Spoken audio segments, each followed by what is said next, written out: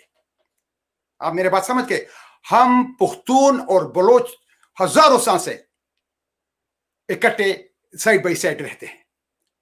ہم ہمیشہ سردیوں میں گرمیوں میں آئی مین ٹو سے کہ اچھے حالات میں برے حالات میں ہم اکٹھے رہ چکے ہیں. میں آپ کو ایک اور بات تاریخی بتا رہا ہوں کہ جب 1747 میں افغانستان بن رہا تھا تو وہ جرگہ جو کندہار میں تھا اس میں پشتون سرداروں کے علاوہ بلوچ سردار نصیر خان نوری بھی آیا تھا.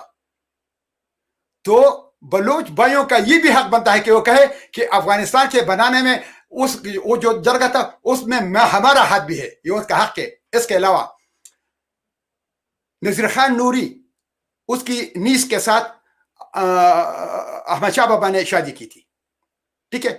اب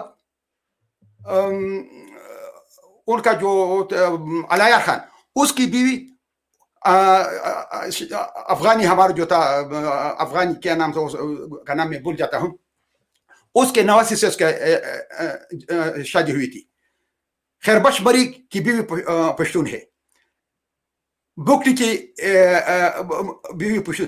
میرا مطلب یہ ہے کہ ہمارا خون کا رشتہ بھی ہے, ہم ایک دوسرے سے علیحدہ نہیں ہو سکتے. ایک بات میں اور آپ کو بتاتا ہوں, بلوچوں کا ہمارے علاوہ گزارا نہیں ہوتا اور ہمارا بلوچوں کے علاوہ گزارا نہیں ہوتا. کیوں؟ بلوچستان اس کا ایک طرف ایران ہے جو ان کا دشمن ہے, دوسری طرف پاکستان ہے جو اس کا دشمن ہے, تیسری طرف سمندر ہے, ایک ہی راستہ ہے جو افغانستان ہے.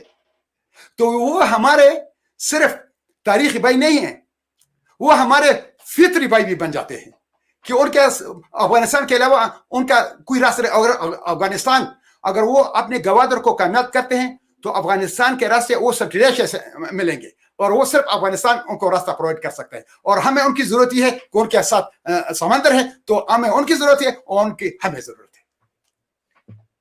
Sir, Hindustan India regional super power, Afghanistan میں بھی اگر ری بلڈنگ میں کسی نے پازیٹیو کردار ادا کیا تو ہندوستان نے کیا. وہاں پہ police training, civil service training, infrastructure development. آپ کیوں ہندوستان سے مدد نہیں حاصل کرتے؟ ایک آپ کا اتنا عظیم مقصد ہے, آپ کیا دیکھتے ہیں کہ کیا Hindustan in any time in future آپ کے ساتھ کوئی مدد کریں گے یا آپ کا ساتھ دیں گے؟ میں آپ کو ایک بات بتا رہا ہوں, آپ نے بہت زبردست سوال کیا, آئی اپریشیٹ اٹ. میں سارے ہندوستانیوں کو ایک بات بتانا چاہتا ہوں کہ ہندوستان کی آزادی میں صوبہ سرحد اب خیبر پختونخوا ہے, ان پختونوں کی خون شامل ہے جس میں بھی آپ کے سامنے بیٹھا ہوں کہ میرا گھر کا خون بھی ہندوستان کی آزادی میں شامل ہے. اب یہ ہندوستان کی اخلاق کی فرض بن جاتی ہے کہ وہ ہماری ہیلپ کرے کہ ہم پاکستان سے آزادی لے کر اپنے آبا و اجداد کے وطن افغانستان سے شامل ہو جائے. یہ میں ہندوستان کے سارے لوگوں کو اور ہندوستان کے حکومت کو کہتا ہوں کہ آپ لوگوں پر ہمارا قرض بنتا ہے کہ آپ کے لیے ہم نے اپنا خون دیا ہے, اب یہ آپ کی باری ہے کہ آپ ہمارے لیے ہمارا خدمت کریں. سر, لاسٹ کوشچن کہ پریزیڈنٹ ٹرمپ نے کہا ہے کہ ہم افغانستان کو کرسمس سے پہلے چھوڑ دیں گے, تو کیا آپ سمجھتے ہیں کہ افغان گورنمنٹ اتنی پاورفل ہے کہ وہ طالبان سے نپٹ لے گی یا کیا ہوگا پھر؟ ارے بھائی, اس سوال سے پہلے آپ نے ایک اور سوال بھی کیا تھا کہ افغانستان میں ہندوستان بہت زیادہ انویسٹمنٹ کر رہا ہے اور اسکول. اس قسم کا سوال مجھ سے واشنگٹن میں بھی وائس آف امریکہ نے کیا تھا. میں نے ان کو کہا تھا کہ ہندوستان اور پاکستان دونوں افغانستان میں مداخلت کر رہے ہیں, لیکن ان کی نوعیت مختلف ہے. انڈیا افغانستان میں سڑکیں, ہسپتال, برجز, بلڈنگز, ڈیم وغیرہ بنا رہے ہیں. افغانستان کے مختلف اداروں کے لوگوں کو ٹریننگ دے رہے ہیں تاکہ مستقبل میں افغانستان اپنے پیروں پہ کھڑا ہو جائے. لیکن پاکستان